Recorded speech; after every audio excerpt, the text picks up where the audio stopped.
Prions ensemble.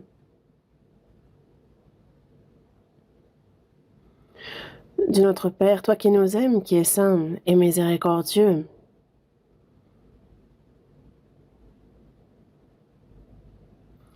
ce monde est rempli d'iniquités et en cette fin des temps, c'est parmi de nombreuses personnes que tu nous as appelées, sauvées.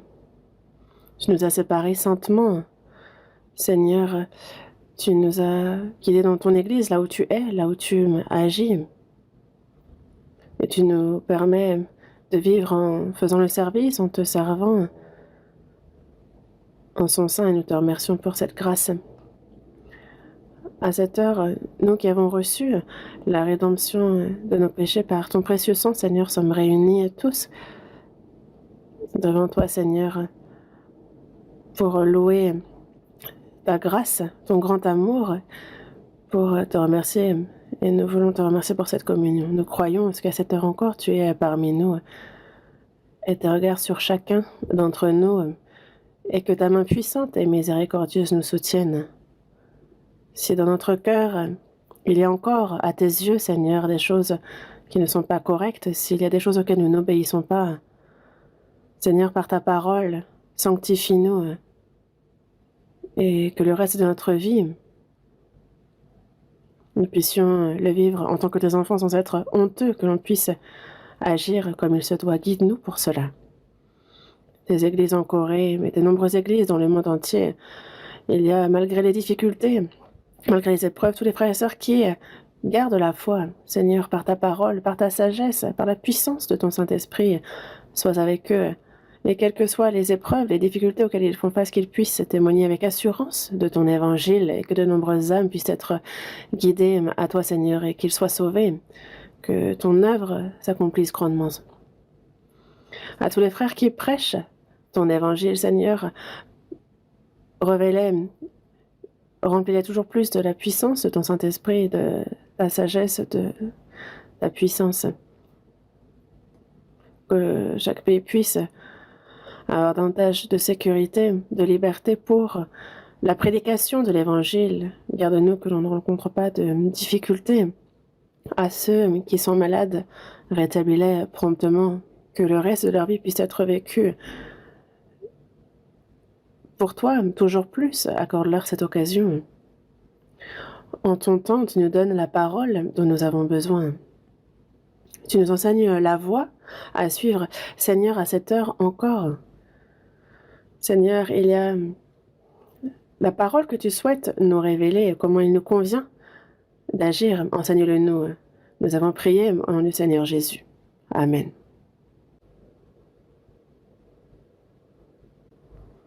Ouvrons la Bible. Hébreux, chapitre 11. Nouveau Testament Hébreux, chapitre 11. Versets 4 et 5. Hébreux, chapitre 11, versets 4 et 5. Versets 4 et 5. C'est par la foi qu'Abel offrit à Dieu un sacrifice plus excellent que celui de Caïn. C'est par elle qu'il fut déclaré juste, Dieu approuvant ses offrandes, et c'est par elle qu'il parle encore, quoique mort.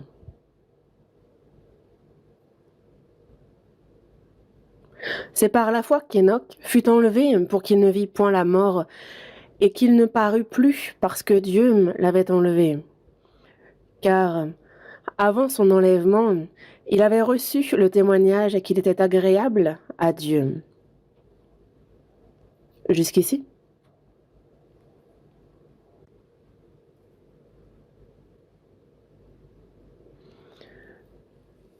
Depuis 2 semaines,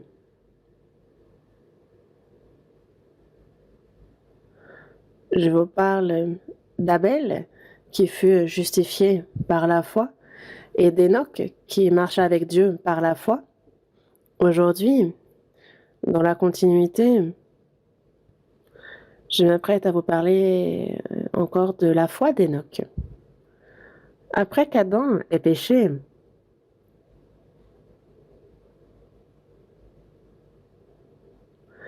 La communication avec Dieu a été rompue. Ils ont été chassés du jardin d'Éden. Adam et ses descendants vivaient au milieu du péché, sur cette terre maudite. Mais Dieu a donné occasion aux hommes d'être sauvés. Il leur a accordé aussi cette grâce du salut. Et la première personne à avoir reçu le salut par la grâce de Dieu, comme vous le savez, c'est le petit frère de Caïn, le second fils d'Adam, Abel, qui, par la foi, offrit à Dieu un sacrifice plus excellent que celui de Caïn. C'est par elle qu'il fut déclaré juste, parce que Caïn avait sa récolte, il a sué, c'est au prix de ses efforts qu'il a préparé cette offrande des fruits de sa récolte. Et donc on voit l'effort humain, on voit le zèle humain, on voit le soin que l'homme peut apporter et que les hommes qui sont dans le péché peuvent essayer de mettre en œuvre pour rétablir la relation avec Dieu, mais on se rend compte que cela ne fonctionne pas. C'est ce que ce sacrifice de Caïn nous montre. Abel, lui,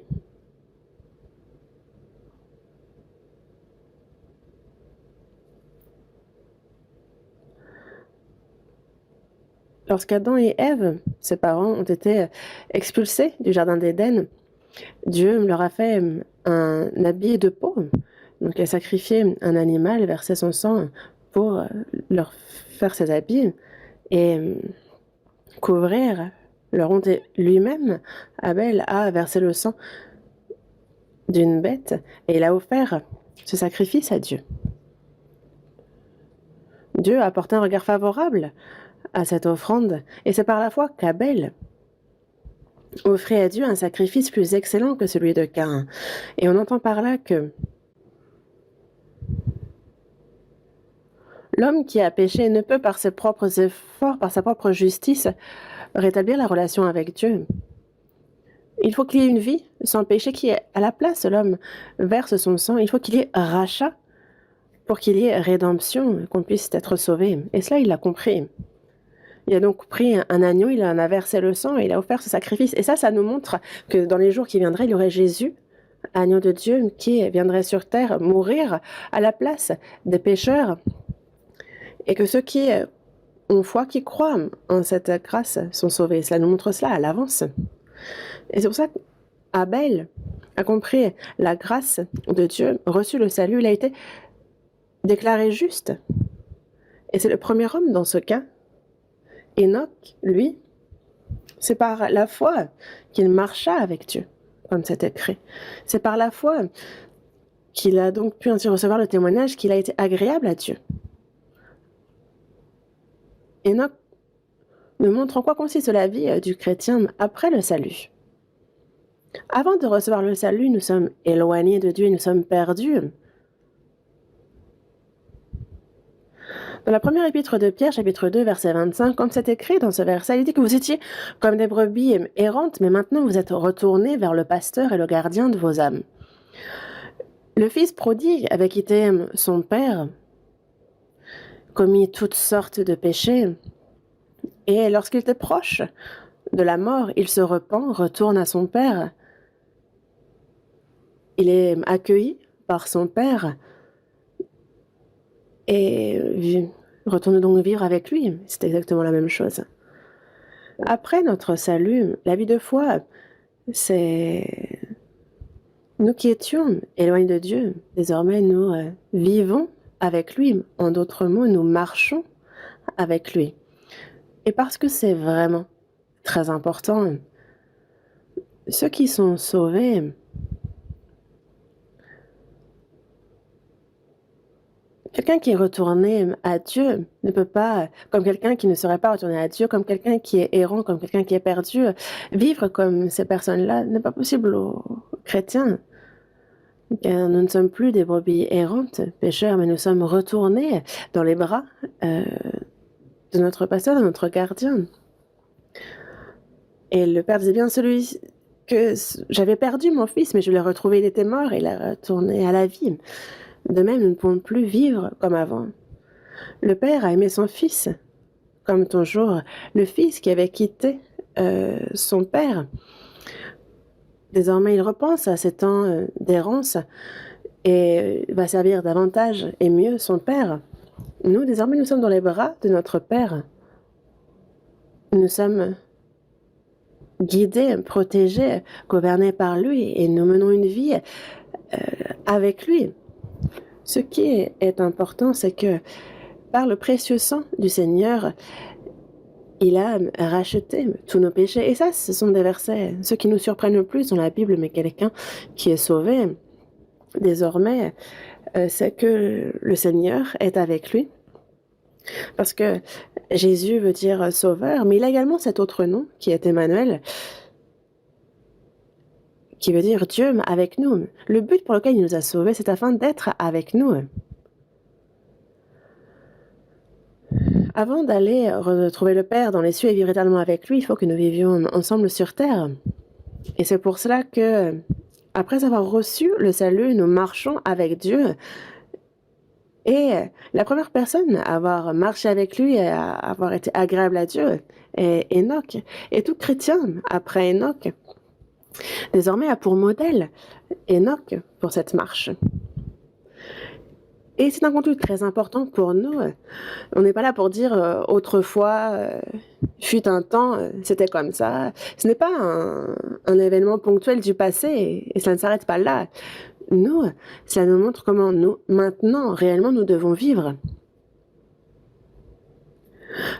À cause du péché d'Adam, l'homme naît pécheur, éloigné de Dieu, vit au milieu du péché. Nous sommes inimitiés contre Dieu. Et nous devons donc recevoir la fureur, le jugement de Dieu. Mais Dieu n'a pas laissé les choses ainsi. Il a accompli l'œuvre du salut. Dieu est un Dieu de justice. Et puisque le salaire du péché est la mort, désobéir à la parole de Dieu, c'est le péché. Et le péché entraîne la mort.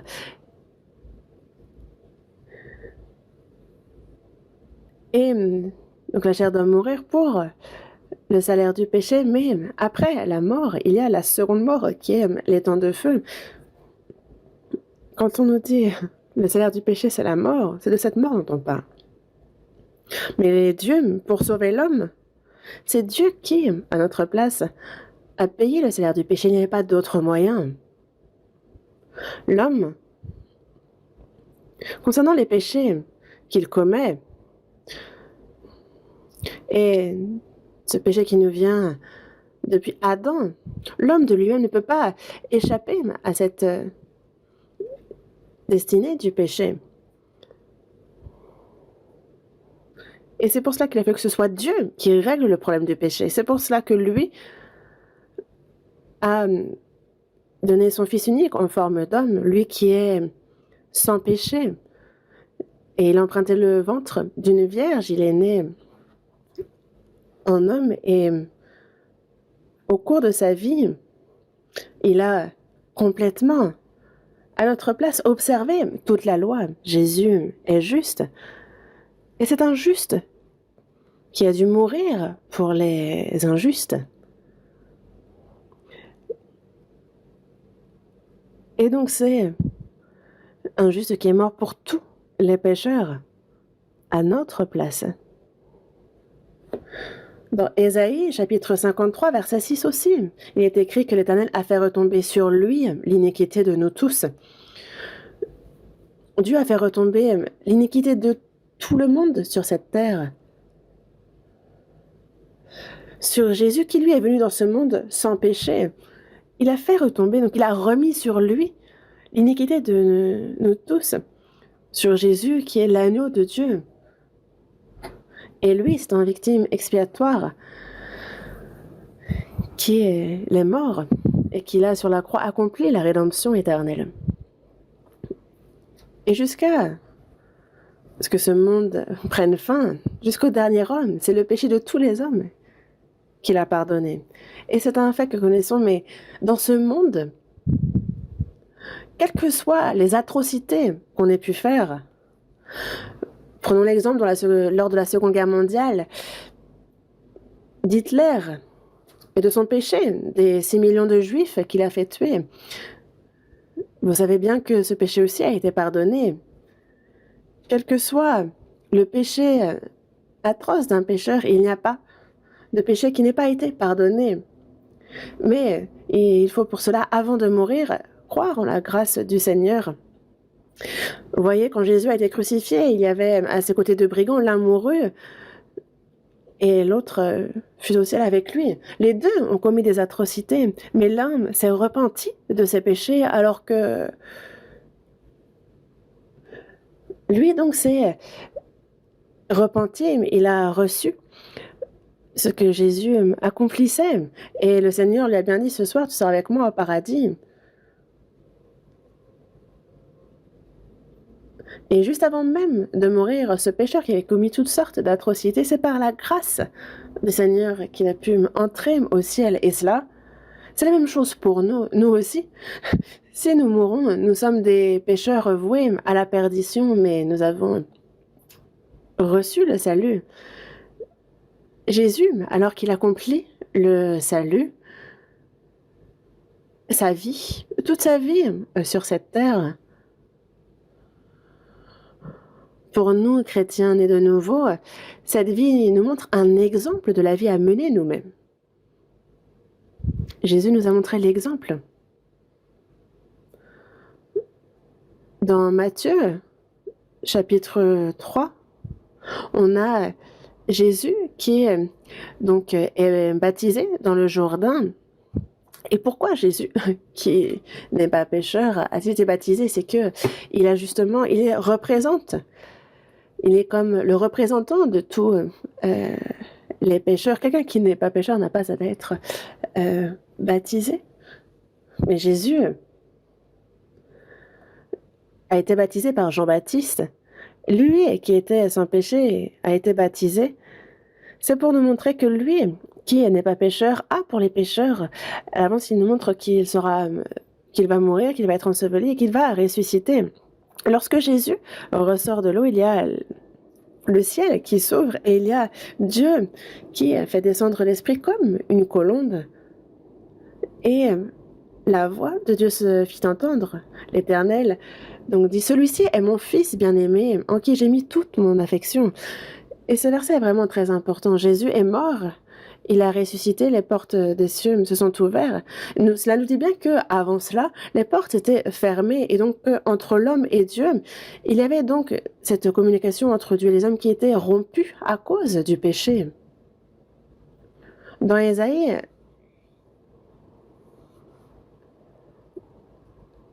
chapitre 59, verset 2, il dit bien que ce sont vos crimes qui mettent une séparation entre vous et votre Dieu. Et même si l'homme prie, même s'il fait de bonnes œuvres, il y a justement entre nous et Dieu une séparation, un mur, et ça, ce sont nos crimes. Mais Dieu a bien dit que par son œuvre, il a ainsi effacé toutes nos transgressions comme une nuée. Et donc, par ce sacrifice, il y a les portes des cieux qui se sont ouvertes, il y a eu réconciliation avec Dieu. Les portes des cieux se sont ouvertes, et c'est Dieu qui a fait ce pas vers l'homme, et désormais, les portes sont ouvertes et l'homme peut avancer vers Dieu. Et c'est surprenant, non? Et le Saint-Esprit est descendu comme une colombe sur Jésus.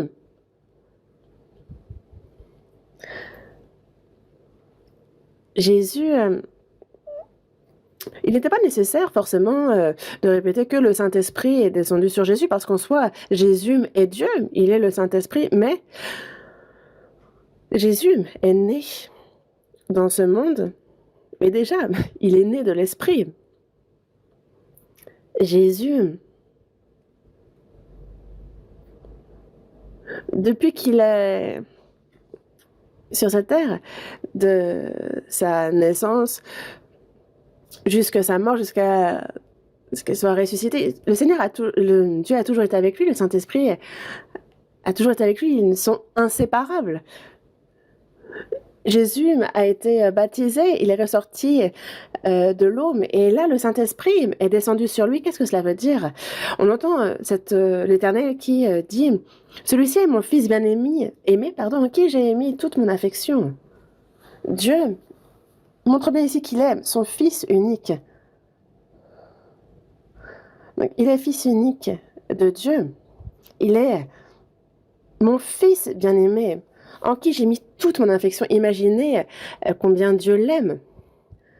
Mais les portes des cieux se sont ouvertes et le Saint-Esprit est descendu comme une colombe. Et Dieu dit, celui-ci est mon fils bien-aimé en qui j'ai mis toute mon affection. Pourquoi était-ce nécessaire, cette scène?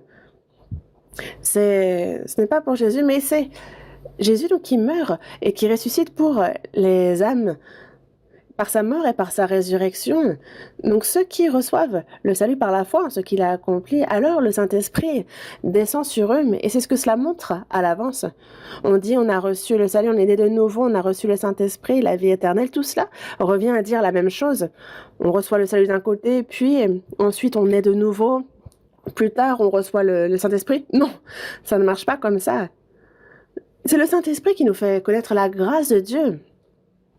Dans la première épître aux Corinthiens, chapitre 2, il est dit « Nous avons reçu l'Esprit qui vient de Dieu, afin que nous connaissions les choses que Dieu nous a données par sa grâce. » C'est lorsque Dieu nous fait comprendre les choses qu'on sait déjà que l'Esprit qui vient de Dieu est en nous. Dans Galates, chapitre 3, il est dit « Et est-ce par la foi ou est-ce par vos œuvres, les œuvres de la loi, que vous avez reçu l'Esprit?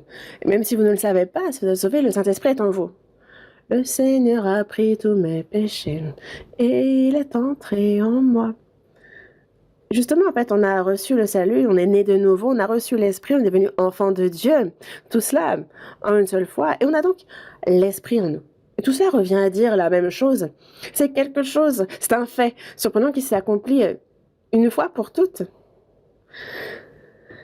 Et c'est pour ça que le fait que le Saint-Esprit soit descendu sur Jésus montrait à l'avance ce qui, plus tard, se passerait sur l'Esprit qui descendrait sur tous ceux qui ont reçu le salut. Dieu a dit « Celui-ci est mon fils bien-aimé, en qui j'ai mis toute mon affection. » Les personnes sauvées sont fils bien-aimés de Dieu. Jésus a dit « Comme le Père m'a aimé, moi aussi je vous ai aimé. »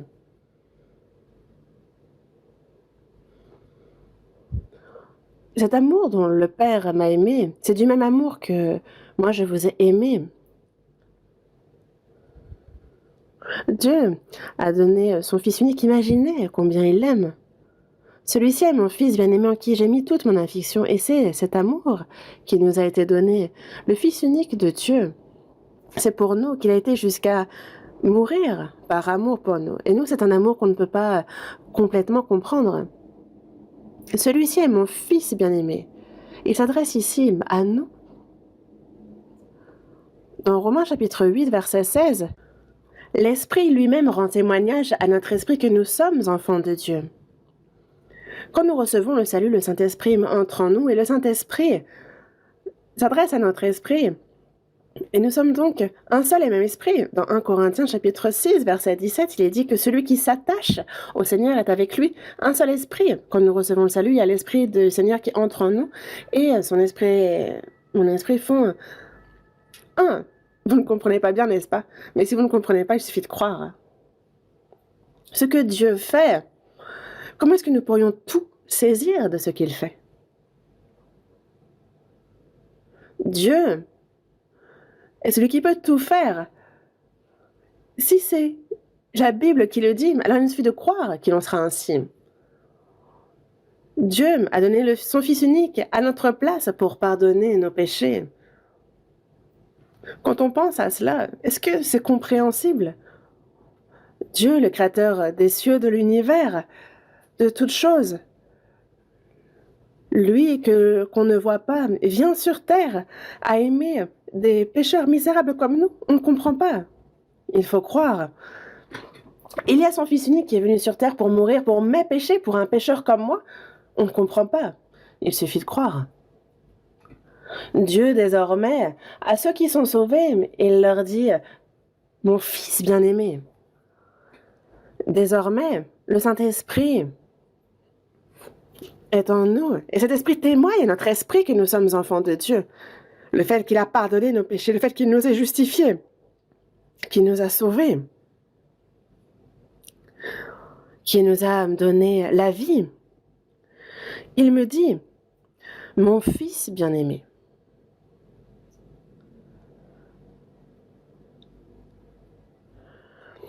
L'homme, vis-à-vis des enfants qu'il met au monde, voyez combien il y a de l'amour, et ce, dès que l'enfant est dans le ventre. Et c'est un amour infini.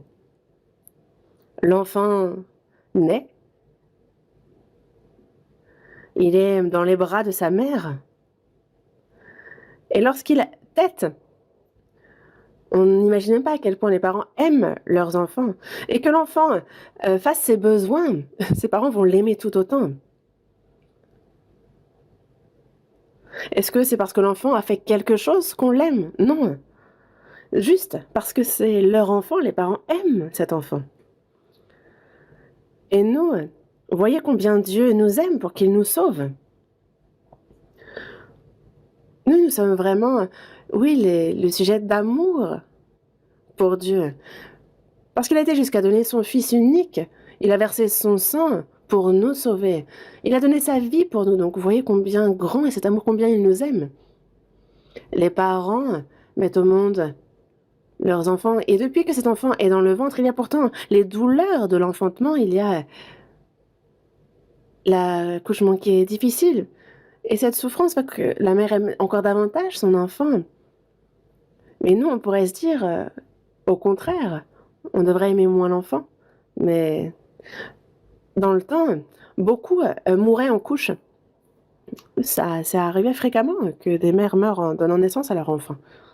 Mais lorsque cet enfant naît, alors les souffrances de l'enfantement, on ne s'en souvient même plus. Pourquoi? Parce qu'il y a une telle joie.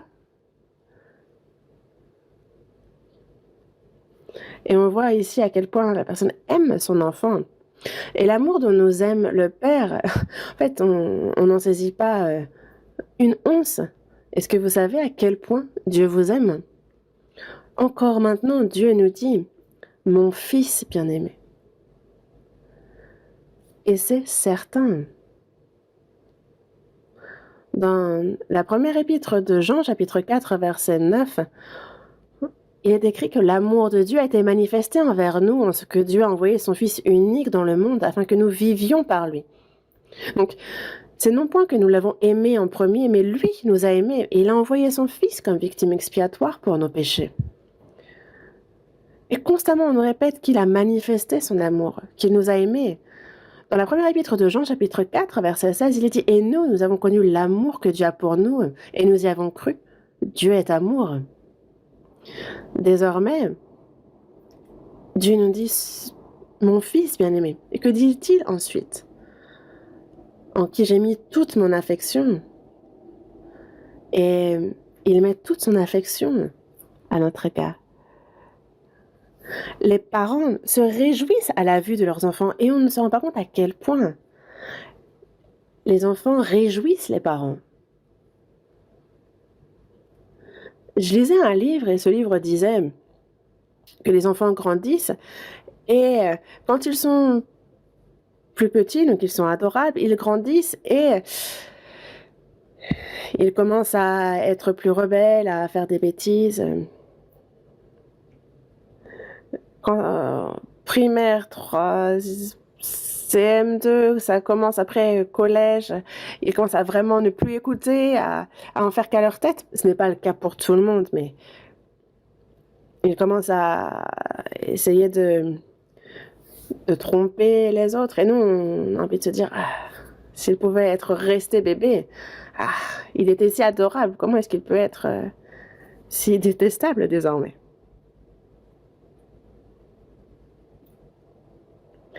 Et quelqu'un disait, malgré les bêtises détestables qu'il fait, ne le détestez pas. Pourquoi? Souvenez-vous combien vous vous réjouissiez de lui quand il était plus jeune. Il vous a réjoui à l'époque, donc même s'il est détestable maintenant, souvenez-vous qu'il était adorable. Parce que c'est vrai que quand on y réfléchit, c'est pas faux. Les enfants, quand ils sont plus jeunes, vraiment, ils réjouissent les parents. Et les parents, quand les enfants deviennent détestables, que font les parents? Ils regardent les albums photos de quand il était bébé. Ils disent, ah, il était adorable, il était beau. Mais regardez-le un peu maintenant.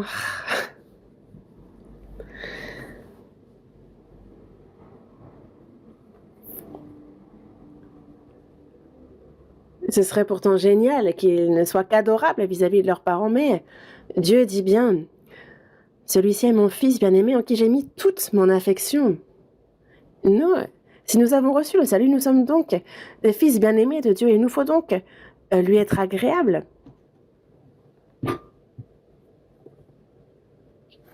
On est un fils bien-aimé, mais on n'est pas agréable au Père. Dans le psaume 116, verset 12, il est dit, comment rendrai-je à l'Éternel tous ses bienfaits envers moi? Le Fils unique de Dieu, qui était gloire de Dieu, est venu sur terre en homme. Il a été dans les bras d'une femme. Il a fallu qu'il tète. Il a vécu comme fils de menuisier pendant 3 ans et demi. Il a été haï de son peuple. Il a souffert, lui qui était sans péché. Il a été condamné à mort sur la croix. Il a souffert toute la honte, toutes les douleurs possibles pour qui? Pour moi, à cause de moi. Tout cela a été pour me sauver. Toute cette grâce-là, tous ces bienfaits, quand on y réfléchit, comment on peut les rendre à l'Éternel? Nous pourrions mourir 100 fois pour le Seigneur, que cela ne suffirait pas. Cette grâce que j'ai reçue, je ne peux la lui rendre. Mais avec mon cœur faible et mon corps frêle, je veux le servir. Et quand on pense à tout cela, alors on se soumet inconditionnellement, parce que je pourrais mourir 100 fois pour lui, que ça ne suffirait pas, mais au moins vivre une fois pour lui. Lui obéir, le servir.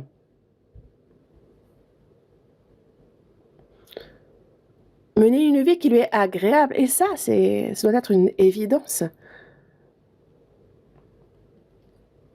Comme les parents se donnent énormément de peine pour élever et éduquer les enfants. Mais cet enfant, lui, il dit, mais pourquoi tu m'as mis au monde?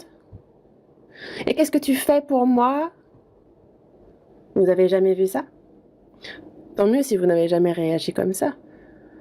Mais les enfants sont remarquables en soi. Ah. Ils trompent leurs parents, ils les tourmentent. Et les parents, eux, se disent, mais c'est quand même notre enfant. Ils l'ont pourtant élevé à grande peine, ils ont pris grand soin de leur enfant et ce sont des traîtres. Et ce n'est pas une bonne chose. Dans les proverbes, on a justement cet œil qui se moque d'un père, qui dédaigne l'obéissance envers une mère. On dit que les corbeaux du taureau le perceront et les petits de l'aigle le mangeront. Donc, ce n'est pas un humain qui agit ainsi. Dans l'Ancien Testament, quand on regarde la loi, on voyait que l'enfant qui n'obéissait pas à ses parents, alors ils étaient lapidés par les gens du village. Ça fait peur, n'est-ce pas? Et maintenant, en fait, si on suivait encore l'époque, les commandements d'Israël, beaucoup seraient lapidés.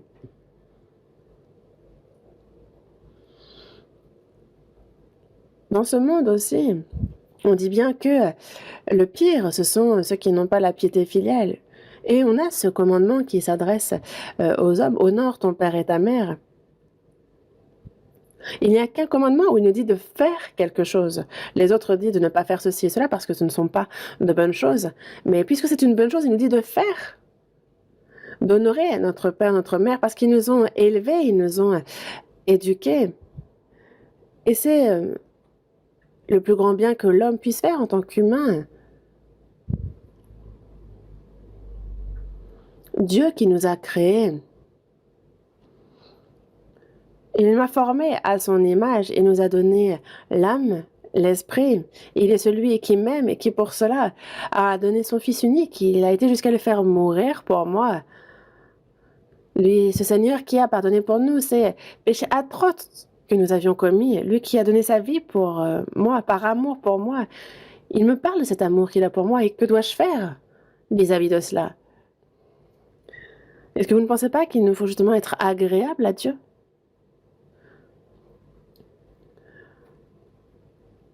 Il peut pas dire: «Ah voici mon fils bien-aimé» et nous, on ne lui rend pas l'appareil, on ne lui est pas agréable. Parce que il n'y a rien de particulier à lui être agréable. C'est ce qu'il y a de plus normal. Enoch a marché avec Dieu, je vous en parlais le dimanche dernier. En d'autres termes, c'est qu'il lui a été agréable. Il n'y a rien de spécial à ça. Ouah, Enoch est remarquable. Oh, il a marché avec Dieu, ouah, alors que le monde était rempli de péchés. Lui, il était dans la montagne, il s'est isolé. Et ce n'est pas ainsi qu'il a mené sa vie, c'est pas comme ça qu'il a marché avec Dieu. Non, il vivait une vie tout à fait banale comme tout le monde. Il avait sa famille, il avait ses enfants, il travaillait, et ce n'est pas pendant 1 an seulement qu'il a marché avec Dieu, mais 300 ans. Alors que le monde était rempli du péché avant que Dieu ne juge la terre avec l'eau. Et certains disent: ah, mais Enoch était quelqu'un de particulier. Il a marché avec Dieu, il lui a été agréable, il a reçu le témoignage qu'il était agréable à Dieu. Est-ce que ça reste de l'histoire ancienne? Pourquoi écrire une telle chose dans la Bible? Ça n'a rien de spécial, c'est tout à fait normal. Dieu ne vient pas prendre des gens spéciaux. Mais c'est ici, c'est qu'il y a de tout à fait plus normal. Ça doit être une évidence que de marcher avec Dieu, c'est tout à fait normal. Et si on est devenu le fils bien-aimé de Dieu, lui être agréable, c'est ce qu'il y a de plus normal. Non?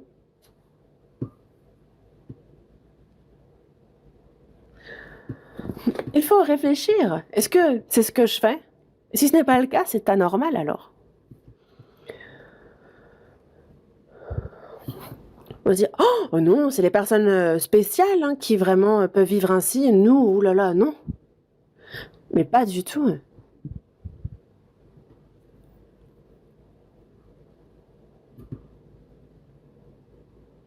Jésus était le fils bien-aimé de Dieu et le sujet de toute son affection parce qu'il lui était agréable. Et nous, qui sommes sauvés, sommes les fils bien-aimés de Dieu et nous devons justement lui être agréable parce que nous sommes l'objet de toute son affection. Lui être agréable. Nous sommes son fils bien-aimé, mais nous ne lui sommes pas agréables. Pourquoi? Est-ce si difficile de lui être agréable?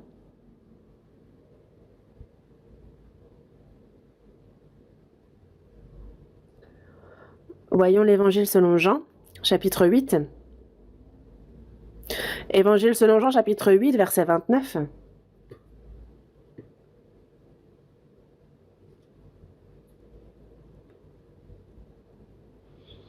Jean, chapitre 8, verset 29.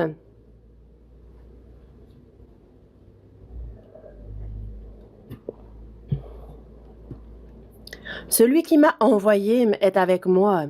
Il ne m'a pas laissé seul, parce que je fais toujours ce qui lui est agréable. Jésus dit ici, celui qui m'a envoyé, Dieu donc, Dieu le Père, est avec moi. Jésus,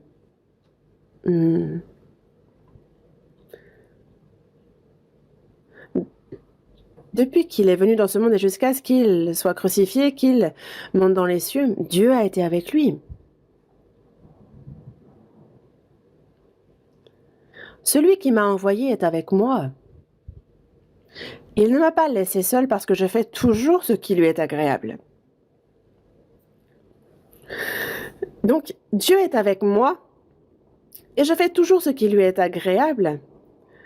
C'est inséparable, ces deux parties de la phrase. Parce que je fais toujours ce qui lui est agréable. Parce que je fais ainsi, il ne m'a pas laissé seul. S'il est avec moi, alors il nous faut craindre le Dieu qui est avec nous, lui obéir, le servir, lui être agréable.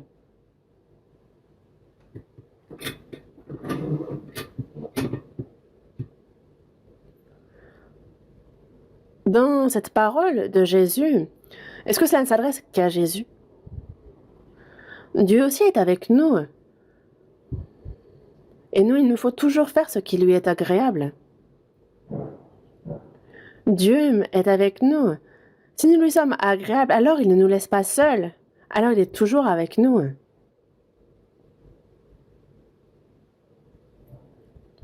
Dans Romains chapitre 15, verset 3, Christ ne s'est point complu en lui-même.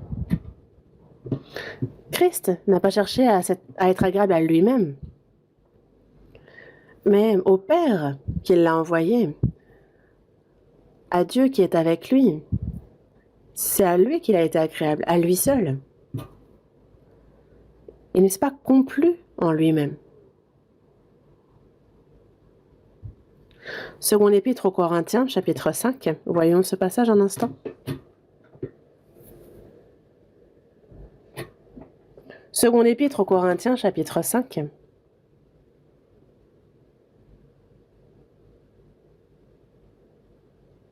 Verset 9.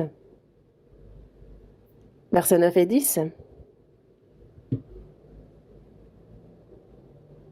Versets 9 et 10. Lisons ensemble calmement. C'est pour cela aussi que nous nous efforçons de lui être agréables, soit que nous demeurions dans ce corps, soit que nous le quittions. Car il nous faut tous comparaître devant le tribunal de Christ, afin que chacun reçoive selon le bien ou le mal qu'il aura fait, étant dans son corps. L'apôtre Paul dit, soit que nous demeurions dans ce corps, soit que nous le quittions, nous nous efforçons de lui être agréables. Et ce n'est pas seulement l'apôtre Paul qui fait ainsi, mais il faut que nous aussi nous nous efforcions. Qui nous?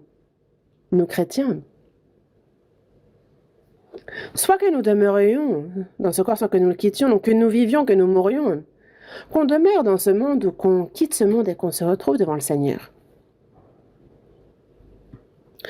Nous nous efforçons de lui être agréables. Les chrétiens, après avoir reçu le salut, quelle est leur raison d'être? Être agréable à soi-même, chercher son bonheur, vivre selon ses désirs, comme on le veut. Est-ce que c'est pour cela qu'on vit? Non. Nul ne vit pour lui-même. Dans Romains chapitre 14, versets 7 et 8, comme il est écrit dans ces versets, si nous vivons pour le Seigneur, et si nous mourrons pour le Seigneur. Donc soit que nous vivions, soit que nous mourrons, nous sommes au Seigneur. Il nous a rachetés au prix de son sang, et donc nous n'avons ni le droit de vivre pour nous. Soit donc que nous vivions, soit que nous mourions, nous sommes au Seigneur. Que je vive, que je meure, que ce soit selon ta volonté. Vous n'êtes pas d'accord? Est-ce qu'il suffit de chanter des cantiques? Il faut vraiment que ce soit notre raison d'être, le but dans notre vie. Nous, désormais, soit que nous mourions, soit que nous vivions, il faut nous efforcer de lui être agréable, servir le Seigneur, lui être agréable, faire l'œuvre du Seigneur, et seulement cette œuvre, puis aller le retrouver. Ça, c'est ce qu'il y a de plus normal. Et quand je dis ça, certains disent « Ah, mais non, ça c'est pour les personnes spéciales. » Nous, des personnes ordinaires, comment est-ce qu'on pourrait faire ça? Non, c'est les prophètes, les apôtres, les personnes spéciales. Mais l'apôtre Paul a dit quoi? Nous, c'est qui? C'est nous, tous les chrétiens. Comme lorsqu'il dit « Soyez mes imitateurs comme je suis moi-même de Christ ». Dans Galates, chapitre 6, verset 17, l'apôtre Paul dit « Je porte sur mon corps les marques de Jésus ». Quelles marques? Les marques des souffrances.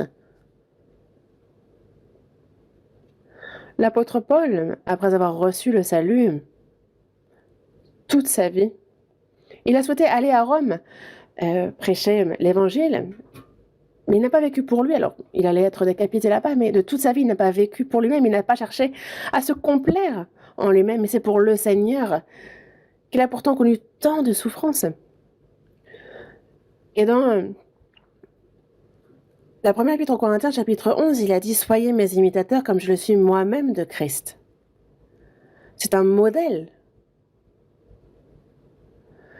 Oui, une entreprise qui fait des tasses en verre et ils montrent un prototype disant « Voyez, nous, notre entreprise fait de tels verres ».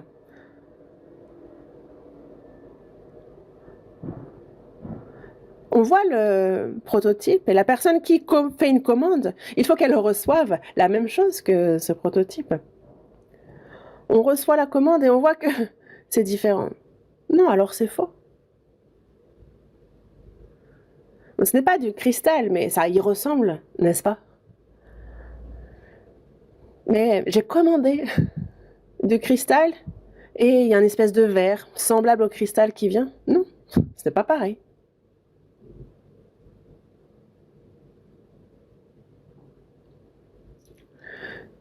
Imiter, c'est qu'il y a un modèle. Pour les chrétiens, c'est de vivre ainsi. Ça, c'est comment on doit vivre le chrétien. Qu'est-ce que la norme pour nous? Une vie normale. Si vous avez reçu le salut comme il se doit, il vous faut vivre également comme il se doit. Dire qu'on est sauvé, mais que notre vie ne le montre pas du tout, mais alors on se demande ce que c'est. Ce salut serait-il faux?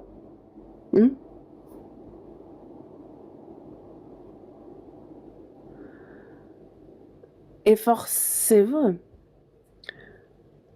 de lui être agréable, qu'on demeure dans ce corps ou qu'on le quitte. Efforçons-nous de lui être agréable, quel que soit le sacrifice, la peine que cela demande. Jésus, à ses disciples, dit « Réjouissez-vous et soyez dans l'allégresse parce que votre récompense sera grande dans les cieux, car c'est ainsi qu'on a persécuté les prophètes qui ont été avant vous. » Nous vivons selon la parole du Seigneur, nous prêchons l'évangile du Seigneur, nous sommes persécutés, critiqués. Alors, qu'est-ce qu'on fait? Est-ce qu'on est là? On est attristé? Est-ce qu'on est déçu? Non, il nous dit « Réjouissez-vous et soyez dans l'allégresse parce que votre récompense sera grande dans les cieux. » C'est ainsi qu'on a persécuté les prophètes qui ont été avant vous. Jésus a ainsi été persécuté. Les apôtres ont été ainsi persécutés et tous ceux qui nous ont devancés dans la foi ont été ainsi persécutés. Et nous, on dit suivre le Seigneur, mais Jésus, lui, est mort sur la croix en versant tout son sang et nous, on serait derrière en train de traîner les pieds avec notre éventail, en train de... C'est comme ça qu'on dit le suivre? Comment est-ce possible? Est-ce qu'on est en train de rigoler? C'est une blague, la vie de foi? Si je suis mort avec le Seigneur, je vis pour le Seigneur. Si nous sommes morts avec lui, nous vivrons aussi avec lui. Si nous sommes morts avec lui, nous vivrons aussi avec lui. C'est ça, marcher avec lui, c'est ça, lui être agréable.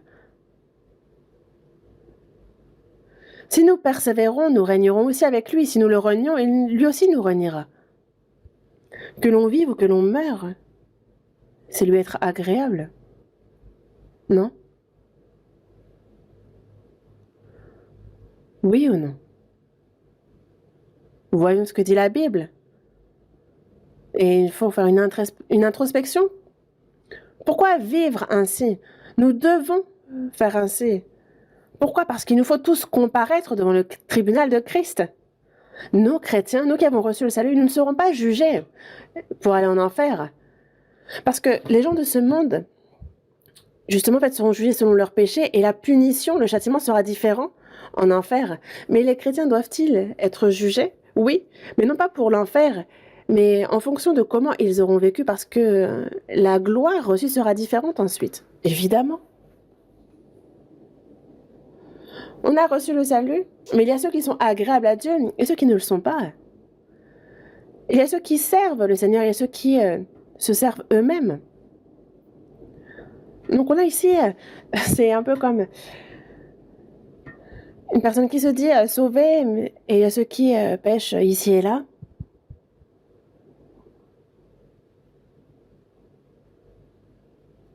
Et non, il ne faut pas. Tous. Il nous faut tous comparaître devant le tribunal de Christ. Personne n'y échappera. On ne peut pas l'éviter. De nos jours, les politiciens, dès qu'il y a des doutes, ils sont donc sujets à enquête pour savoir ce qui s'est réellement passé. Et eux, ils nient jusqu'au bout, jusqu'à ce qu'on les attrape.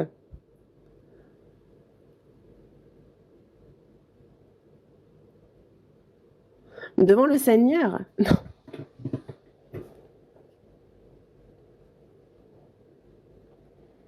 Il nous faut tous comparaître devant le tribunal de Christ, afin que chacun reçoive selon le bien ou le mal qu'il aura fait, étant dans son corps. On a donc ce corps depuis que nous sommes sauvés. Est-ce qu'avec ce corps, j'ai vécu selon la volonté du Seigneur, ce qui est bon, ou est-ce que j'ai vécu selon ma volonté, ce qui est mal? Marcher selon l'esprit, c'est le bien, marcher selon la chair, c'est le mal. Et donc, dans ce monde, on est à un niveau différent de la vertu selon ce monde, des critères de ce monde. Afin que chacun reçoive selon le bien ou le mal qu'il aura fait, étant dans son corps. Et donc, avant qu'on ne se tienne devant ce tribunal, il faut justement donc nous efforcer de lui être agréable, soit que nous demeurions dans ce corps, soit que nous le quittions. Est-ce que vous ne pensez pas que c'est ce qu'il faut que nous fassions? Est-ce que le salut qu'on a reçu est faux ou est-ce qu'il est vrai? Hein? Vous l'avez vraiment reçu, ce salut? Vraiment, vraiment?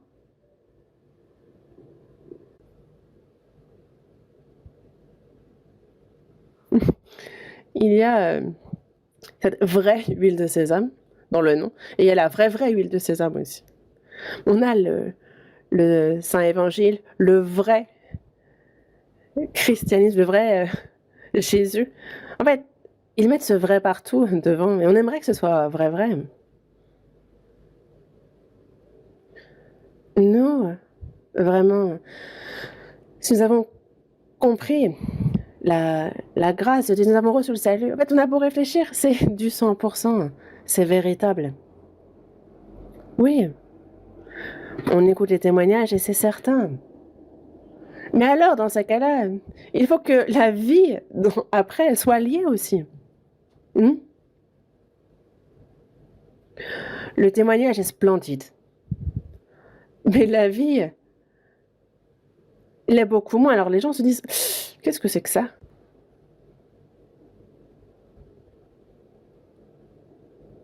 C'est comme dire qu'on vend de l'agneau et que finalement c'est du chien.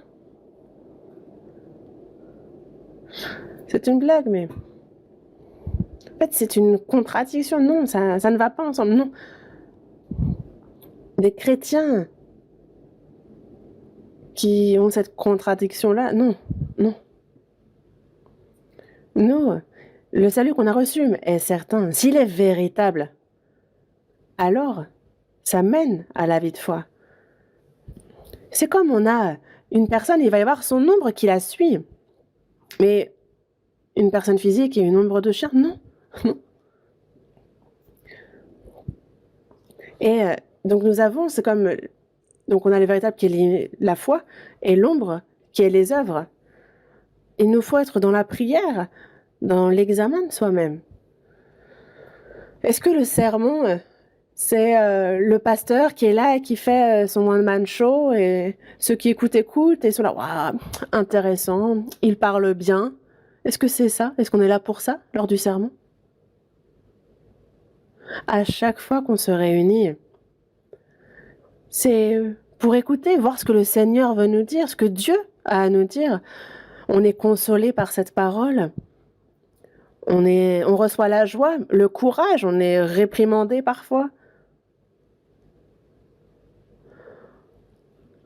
Justement, toute écriture est inspirée de Dieu, utile pour enseigner, pour convaincre, pour corriger, pour instruire dans la justice. Et s'il y a donc à corriger, il faut corriger. Et ça, c'est afin que l'homme de Dieu soit accompli et propre à toute bonne œuvre, pour que le sauvé, petit à petit, il soit façonné et que l'on ressemble toujours plus au Seigneur Jésus-Christ. Dans Galates, il est dit jusqu'à ce que Christ soit formé en nous. En nous. Donc, qu'il y ait ce caractère que jusqu'à ce que Christ soit formé en nous. Et l'apôtre Paul a dit connaître les douleurs de l'enfantement. Les saints de Galates étaient sauvés, mais leur vie étaient de vrais enfants. Les saints de Corinthe étaient sauvés, mais ils étaient encore très charnels, des enfants en Christ. Mais jusqu'à quand allez-vous être si immatures?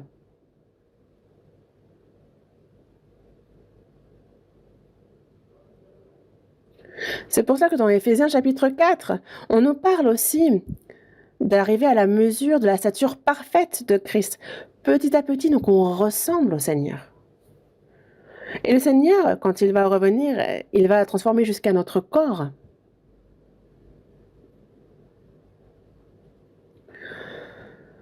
C'est comme on a une chenille, un insecte dégoûtant qui mange et dévore les feuilles. Tout d'un coup, chrysalide, puis papillon. Mais il y a un processus avant de devenir papillon. Il sort de la chrysalide, paf, et le papillon prend son envol.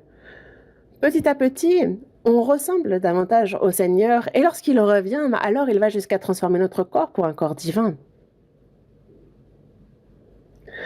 Je reçois le salut, après, bon, le dimanche, je vais à l'église, je chante les louanges, je fais le service, je donne quelques sous. Il y a les frères et sœurs, je les vois. Est-ce que c'est ça? Est-ce qu'il n'y a que ça? Est-ce que c'est seulement ça? Je m'excuse, mais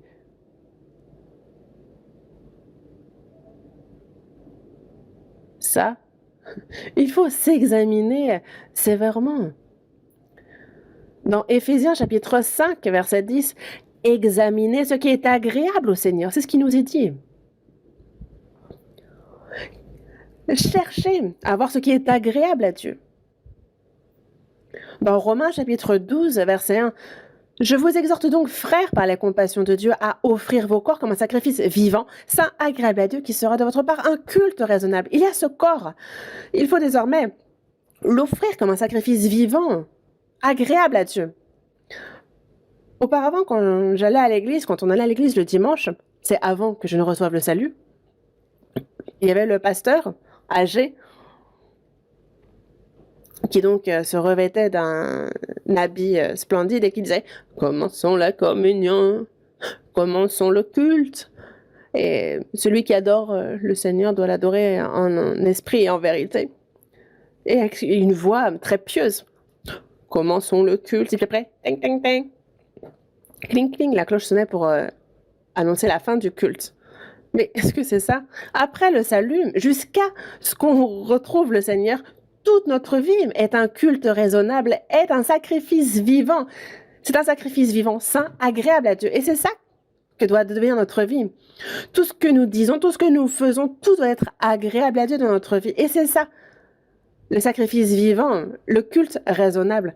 Que ce soit dans le cercle familial, à l'entreprise, à l'église, tout cela, il faut le faire non pas comme pour les hommes, mais pour le Seigneur, lui être agréable à lui. C'est ça, un culte raisonnable, non? Quand on prie, quand on voit les cantiques, la personne a vraiment l'air d'être un chrétien pieux. Mais la vie, ce sont des péchés cachés ici et là. Et la personne, l'air de rien. C'est être quand même culotté.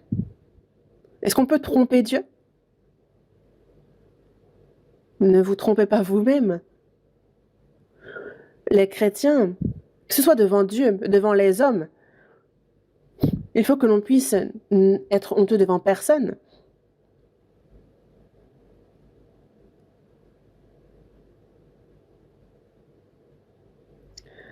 Dans Philippiens chapitre 2, verset 13, cherchons ce passage. Philippiens chapitre 2, verset 13.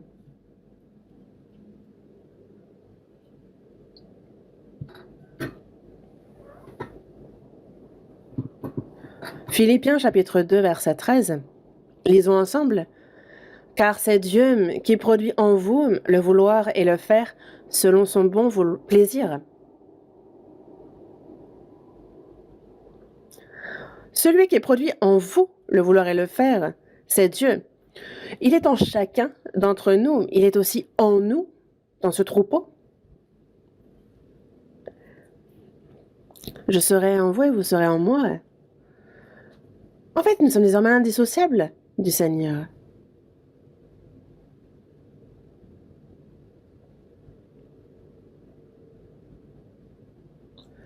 On s'adresse au Seigneur en lui disant « Seigneur, aujourd'hui, il y a un endroit tout particulier où il faut que j'aille.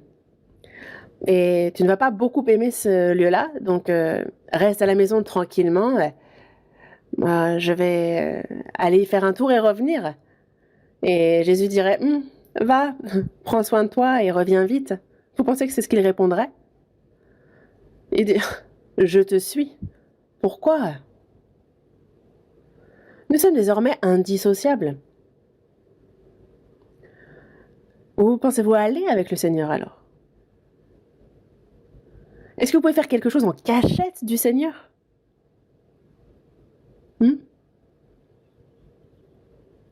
C'est Dieu qui produit en vous le vouloir et le faire selon son bon plaisir. Le Saint-Esprit qui est en nous, dans Romains chapitre 12, verset 2, il est dit « Ne vous conformez pas au siècle présent, mais soyez transformés par le renouvellement de l'intelligence afin que vous discerniez quelle est la volonté de Dieu, ce qui est bon, agréable et parfait. »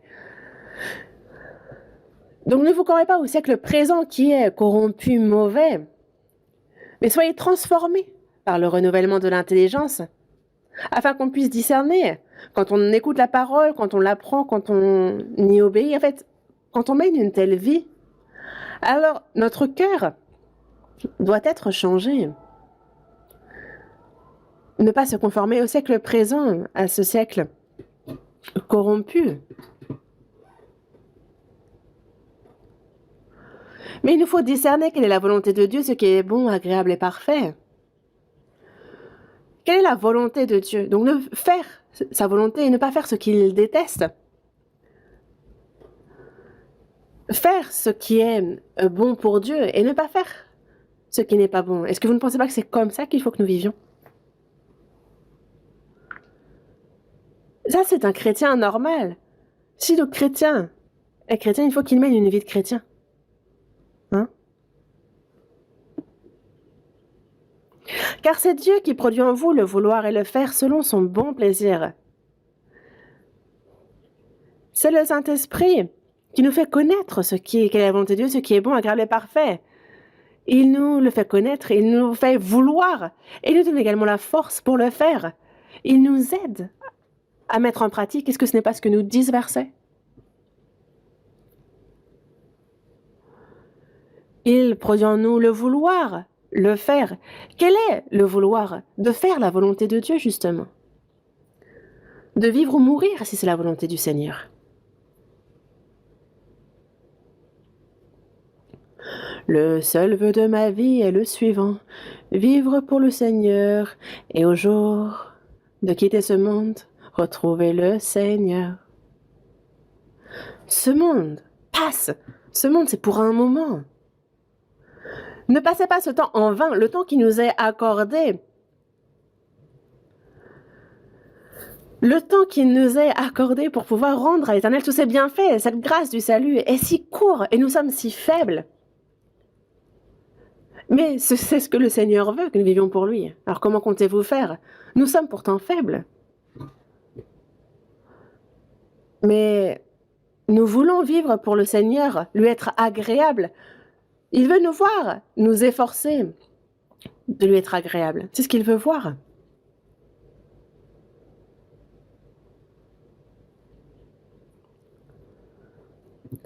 C'est lui qui produit en nous le vouloir et le faire selon son bon plaisir. Dans Romains chapitre 8, verset 8, il dit que ceux qui sont dans la chair ne peuvent lui être agréables.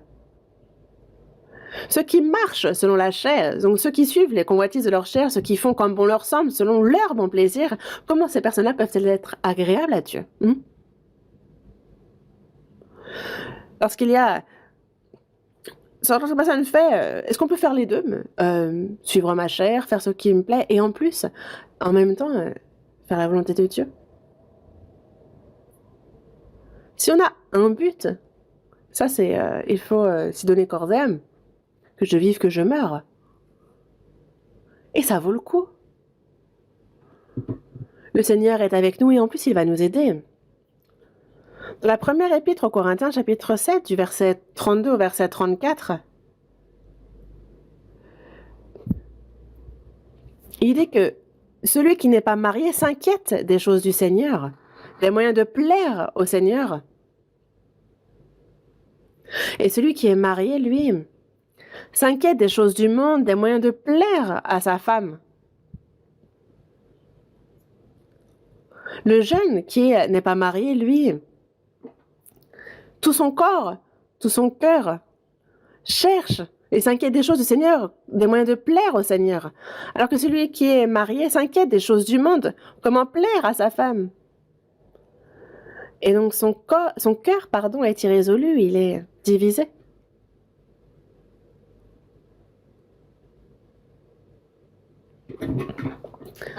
Pour le mariage des chrétiens, moi-même hier, je menais la cérémonie de mariage et c'est Dieu qui a donné donc le Hola partenaire.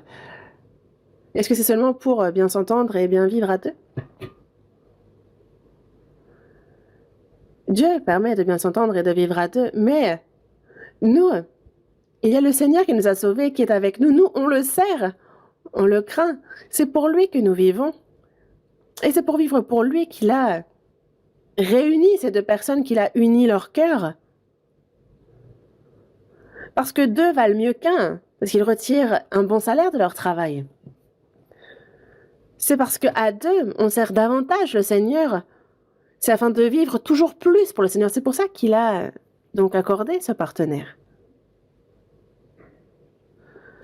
Mais avant de se marier, on vit pour le Seigneur avec zèle, et une fois marié, on s'inquiète des choses du monde, des moyens de plaire à sa femme.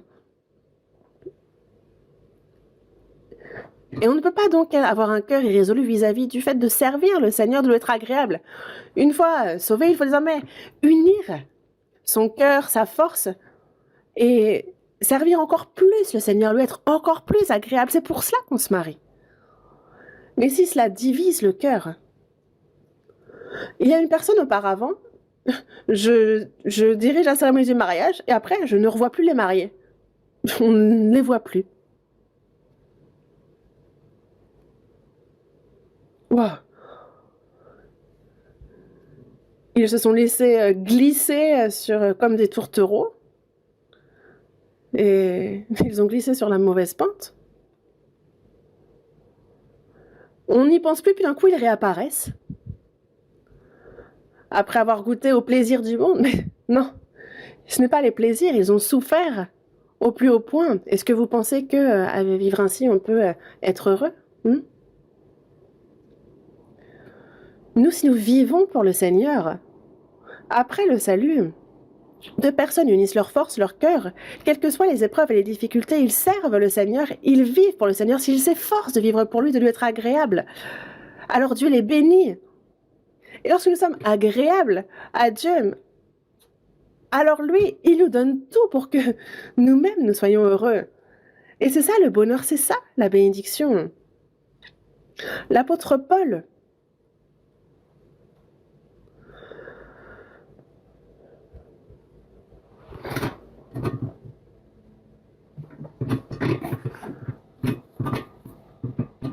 s'inquiète de ceux qui vivent pour le Seigneur, puis qui se marient et s'inquiètent de plaire à son partenaire, des choses du monde. Non, et ça, il ne faut pas que ça arrive. Nous, si nous sommes agréables au Seigneur, alors le Seigneur nous bénit. Vivre pour le Seigneur, c'est notre bonheur. Il ne faut pas oublier cela.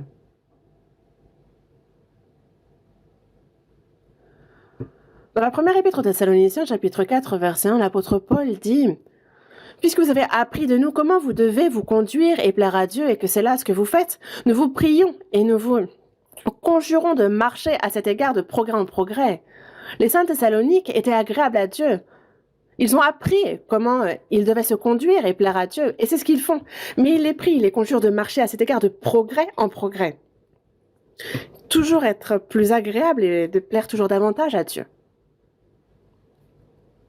Dans Colossiens chapitre 1, verset 10, il dit de marcher d'une manière digne du Seigneur et de lui être entièrement agréable.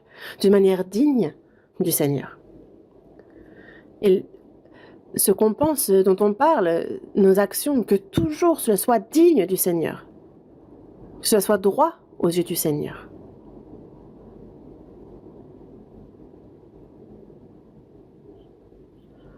Psaume 37, prenons le temps de voir ce passage. Psaume 37.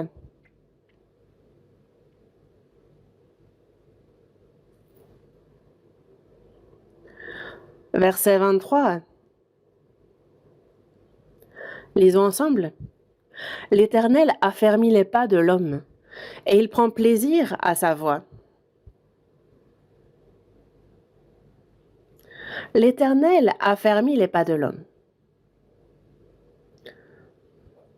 À ceux qui sont sauvés, aux chrétiens, il a tracé une route.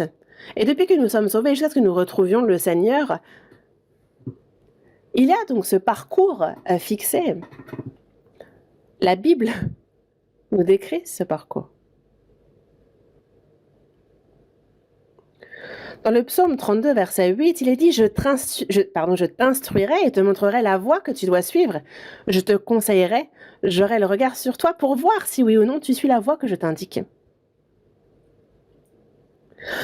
Il y a bien longtemps, j'étais à l'île de Jeju et je devais aller retrouver un frère chez lui, mais je me suis perdue, j'ai demandé la route, et une dame me dit « Vous allez par là, après vous tournez par là. » Et donc moi j'allais de petite rue en petite rue, et au bout d'un moment je me dis « Mais c'est de ce côté ou de ce côté ?»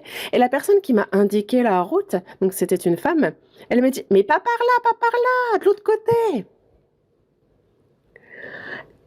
Très gentille, elle m'indique la route. Et en plus, elle regardait si je suivais ses indications. Le Seigneur nous instruit, il nous montre la voie qu'on doit suivre, il nous conseille et il a les regards sur nous pour voir si on suit cette route ou pas. Ne soyez pas comme un cheval ou un mulet sans intelligence, on les bride avec un frein et un mors dont on les part afin qu'ils ne s'approchent point de toi. Un cheval ou un mulet sans intelligence, on leur met le mors, on les bride.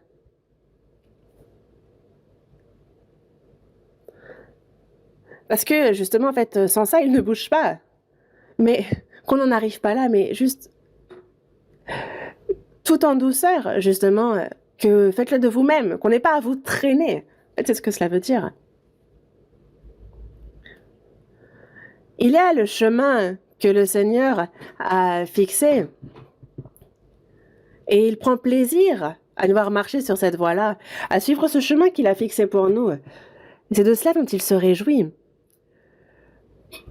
Ta parole est une lampe à mes pieds et une lumière sur mon sentier. Et donc, il y a cette parole qui nous montre le chemin à suivre. Il nous montre cette voie. Et s'il nous montre la voie, il faut suivre cette voie.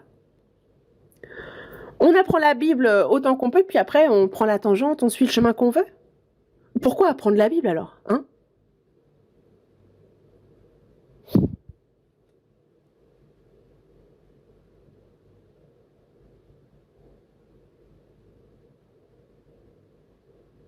Désormais, vraiment, nous sommes les fils bien-aimés de Dieu, nous sommes le sujet de toute son affection. Il faut lui être agréable. Dans Galates, chapitre 1, verset 10, l'apôtre Paul dit « Et maintenant, est-ce la faveur des hommes que je désire ou celle de Dieu ? Est-ce que je cherche à plaire aux hommes ? Si je plaisais encore aux hommes, je ne serais pas serviteur de Christ. » Est-ce la faveur des hommes que je désire ou celle de Dieu ? Est-ce que c'est mon propre plaisir que je cherche ? Est-ce que Je cherche à être bien vue des hommes, à les encenser pour retirer d'eux des faveurs. Non. Mon premier but est d'être agréable à Dieu. C'est les faveurs de Dieu que je recherche. C'est à lui que je veux plaire. Chercher les faveurs des hommes, ça, c'est quelqu'un de rusé finalement. Le cœur de cette personne est ailleurs. Nous, il faut que nous soyons fermes. Nous, on cherche à plaire à Dieu. C'est à Dieu que nous souhaitons être agréables, au Seigneur. Et en cela, nous sommes serviteurs de Christ. Que l'on vive, que l'on meure. De quoi avez-vous peur? Parce que je fais toujours ce qui lui est agréable, il ne m'a pas laissé seul. Et comme Jésus l'a dit, le Seigneur, s'il est avec nous, que les hommes me haïssent, qu'ils m'aiment. Mais qu'est-ce qu'on s'en fiche? Ah, j'ai peur que cette personne me déteste, j'ai peur que cette personne parle en mal de moi. Et certains, justement, n'en dorment pas. Mais pourquoi se soucier de ça? Le Seigneur est avec vous, ça suffit. Le Seigneur vous accepte, il vous reconnaît, c'est largement suffisant.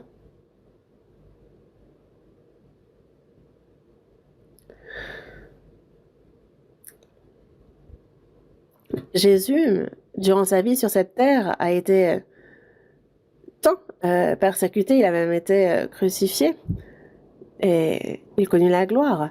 Et nous-mêmes, quelles que soient les difficultés, les épreuves que nous rencontrons dans ce monde, c'est le Seigneur que nous servons, c'est lui. C'est à lui que nous souhaitons être agréables. Et dans peu de temps, nous rentrerons dans la gloire du Seigneur, et c'est en cela qu'il nous faut espérer.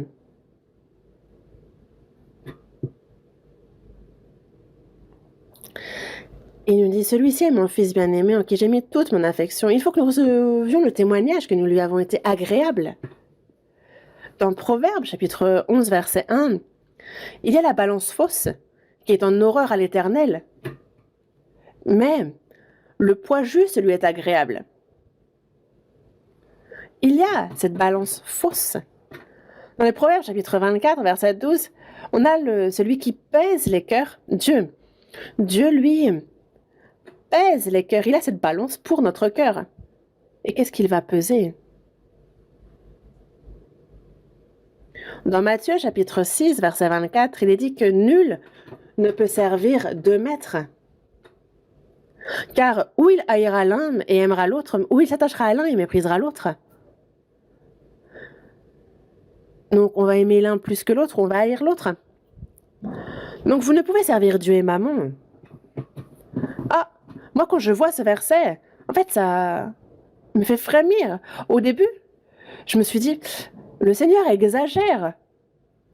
Nous, chrétiens, est-ce qu'on est un objet qu'on place à côté Je me suis demandé, en fait, est-ce que nous, on peut servir, en fait, des biens plus que le Seigneur? Ça me semblait impossible, mais vraiment, il y a des gens pour qui l'argent pèse plus que Dieu. Mais alors, le cœur de cette personne sur la balance de Dieu va pas peser du bon côté. Dieu pèse nos cœurs. Il nous est dit justement d'être agréable à celui, de plaire à Dieu et non pas à des hommes, parce que lui, ils sont notre cœur. Et nous, est-ce la faveur des hommes que nous cherchons ou la faveur de Dieu? Est-ce que c'est Dieu qui importe plus pour nous que les hommes? Si ce sont les biens qui pèsent davantage, alors nous avons les biens matériels pour maître. Nous ne pouvons avoir de maître.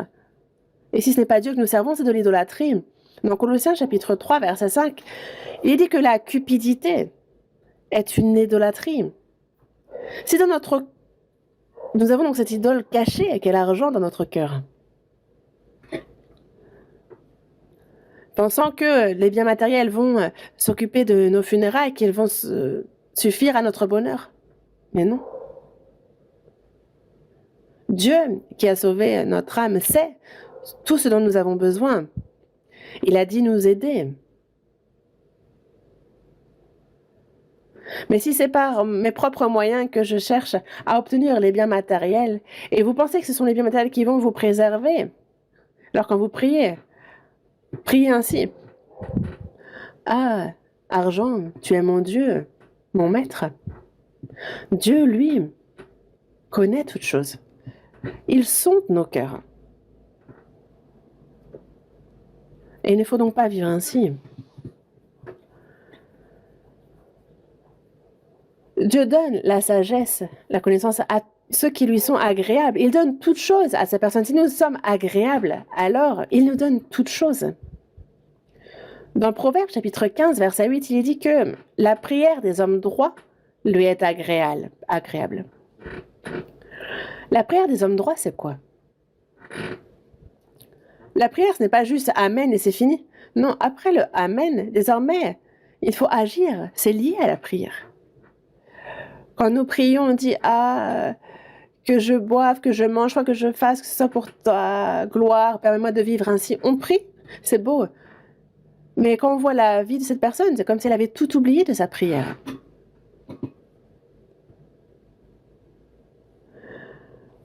Le soir, la personne, si elle veut prier, Dieu va lui dire seulement, et ce matin, t'avais prié quoi? Et comment s'est passée ta journée? T'as vécu pour toi? T'as dit dans ta prière le matin que je mange, que je bois, quoi que je fasse, que ce soit pour toi. Et comment s'est passée ta journée? Est-ce que c'est pour moi que tu as vécu? T'es vraiment un bon menteur. Quand la parole et l'action est différente, c'est qu'il y a mensonge.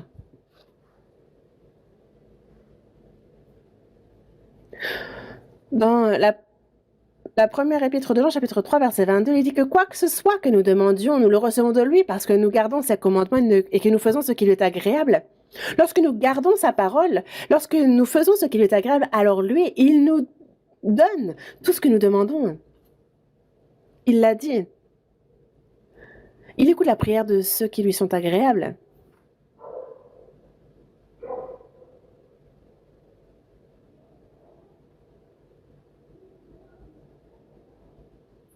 Dans le psaume chapitre 37, verset 4, « Fais de l'Éternel tes délices et il te donnera ce que ton cœur désire. » Fais de l'Éternel tes délices. Et donc, recherche le bonheur en l'Éternel et alors il te donnera ce que ton cœur désire. Donc, que dans mon cœur, que dans toute ma vie, il faut que tout mon plaisir soit en l'Éternel. Que ce soit de lui que je fasse mes délices. Ma joie, je dois la trouver en lui. Pourquoi vous cherchez votre joie ailleurs?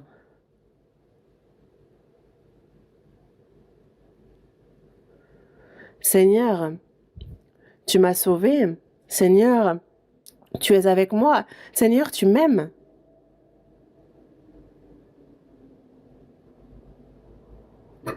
Dans peu de temps, dans ton royaume glorieux, nous vivrons éternellement avec toi. Est-ce qu'il y a une plus grande joie que cela quand on y pense? Et vous, de quoi faites-vous vos délices? Où est-ce que vous cherchez votre joie? Il y a quelque chose qui vous réjouit dans ce monde? Moi, honnêtement, rien. Vraiment, ce monde m'ennuie. Plus aucun désir. J'aimerais mourir ce soir, retrouver le Seigneur. J'ai un cœur ardent pour cela. Vivre ou mourir, c'est dans la main de Dieu. Donc, je vive, que je meure, ce sera selon sa volonté. J'aimerais vivre selon sa volonté. Et une fois que j'aurai fini ce qu'il m'a confié, alors vraiment juste prends-moi. Fais-moi paraître devant toi. Dans ce monde, non plus aucune envie. Je n'ai aucune inquiétude au sens où, une fois que j'aurai fini ce qu'il a prévu pour moi, je partirai. L'apôtre Paul a dit, j'ai achevé la course. Et désormais, la couronne de justice m'est réservée. Si on a fini ce qu'on avait à faire, désormais, couronne de justice. Nous, on espère en ce jour, on vit attendant ce jour. Dans Hébreux chapitre 11, verset 5, Enoch, lui, c'est par la foi qu'il fut enlevé pour qu'il ne vit point la mort et qu'il ne parut plus parce que Dieu l'avait enlevé. Et avant son enlèvement, il a reçu le témoignage qu'il était agréable à Dieu. Il n'a pas vu la mort, il a été enlevé.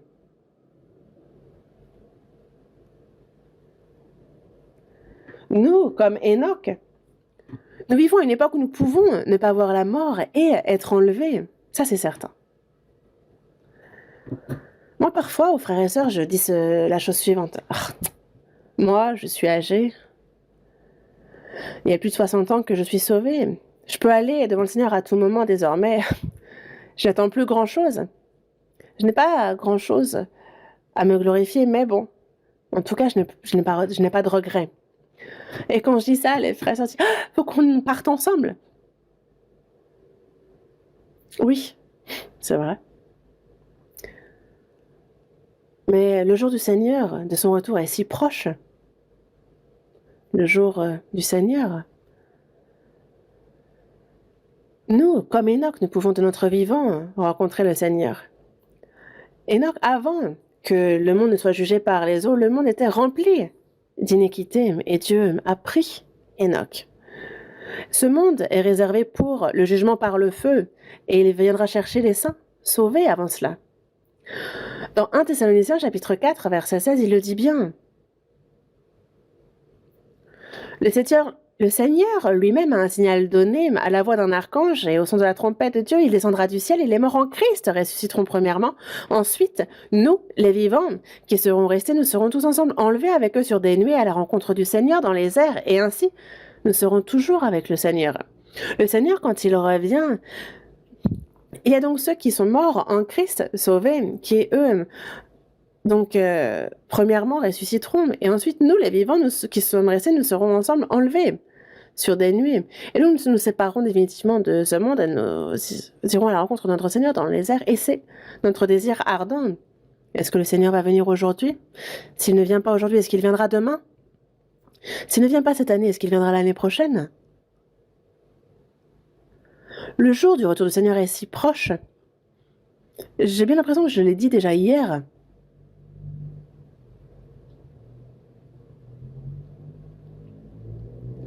On a eu la retraite d'été, donc 7 fois consécutives cette année, et on a manqué de logement, affreusement. On avait plus de 10 000 personnes qui se réunissaient à chaque fois. Certains étaient dans des tentes, d'autres étaient sur l'estrade, dans la grande salle, sur le podium. Il n'y avait pas où dormir et aucune place dans les logements autour du centre. Mais là, en tous les cas, les plans pour les nouveaux logements sont prêts. Il nous faut l'autorisation de construction. Et ils nous disent, mais pourquoi vous voulez construire si grand? En fait, ils font traîner les choses. Et c'est vrai que moi-même, le bâtiment en soi, on a 480, 500 chambres. On est, oui, plus de 700 pyongs. Et donc, c'est vrai qu'ils nous disent, mais pourquoi tout d'un coup, vous construisez si grand? Bah, il y a une raison à cela. Si on fait des plans si grands, c'est qu'il y a besoin. C'est vrai que les gens voient cela et disent, ah, vous exagérez un peu, c'est trop grand. Non. Les gens disent, le jour du retour du Seigneur est si proche, pourquoi est-ce que vous dépensez autant d'argent dans des bâtiments comme ceci? En fait, je l'ai entendu. Mais non. Même si il faut que le Seigneur revienne, alors que nous sommes en pleine construction, il nous faut construire ce bâtiment. Le Seigneur, lorsqu'il va revenir, il dit, oh, vous saviez que mon retour était proche, pourquoi vous avez construit un si grand bâtiment? Pourquoi vous êtes donné cette peine? Est-ce que vous pensez que c'est ce que va dire le Seigneur? Non. Il connaît notre cœur. Il sait bien que notre seule raison d'être, c'est la prédication de l'Évangile. Et on a beaucoup à faire pour cela. On a dans ce monde, dans divers lieux, tellement de centres de retraite à construire. Et ça n'a plus de fin, vraiment maintenant. En fait, il y a cette grande œuvre à accomplir et c'est ce que nous sommes en train de faire. Et il nous faut la faire jusqu'à ce que le Seigneur revienne. Et si le Seigneur vient alors que c'est en cours, bon, on laisse ça derrière et puis on y va. Mais nous, jusqu'à ce que le Seigneur revienne, on fait ce qu'on peut faire. Il nous faut tout faire. Nous aussi, comme Enoch. Avant que nous ne soyons enlevés. Avant que nous ne soyons pris. Il nous faut recevoir le témoignage que nous sommes agréables à Dieu. Nous, quand nous avons reçu le salut, nous avons reçu le témoignage que nous sommes justes. Parce que nous avons par la foi compris la grâce de Dieu. Et nous marchons avec lui, nous sommes agréables. Mais il nous faut recevoir le témoignage que nous sommes agréables à Dieu avant que nous n'allions le retrouver. Nous pouvons aujourd'hui même aller rejoindre le Seigneur. Avant d'aller retrouver le Seigneur, comme Enoch, est-ce que nous pouvons recevoir le témoignage que nous sommes agréables à Dieu? Rentrez à la maison, priez et posez-vous la question. Si ce n'est pas le cas, comment faire? Il faut commencer aujourd'hui. Le temps qui nous est imparti est si court. Est-ce que vous allez toujours être là, vacillant, titubant? Je m'excuse pour l'expression, mais en soi, c'est ça. Un peu titubant. On ne peut pas vivre ainsi. Il nous faut être courageux. C'est avec classe qu'il nous faut vivre. Nous, chrétiens, nous sommes classe. Il nous faut vivre avec classe et aller retrouver le Seigneur. Recevoir ce témoignage et ces compliments, c'est bien bon et fidèle serviteur. Il nous faut faire ainsi. Compris? Prions. Dieu notre Père qui est miséricordieux,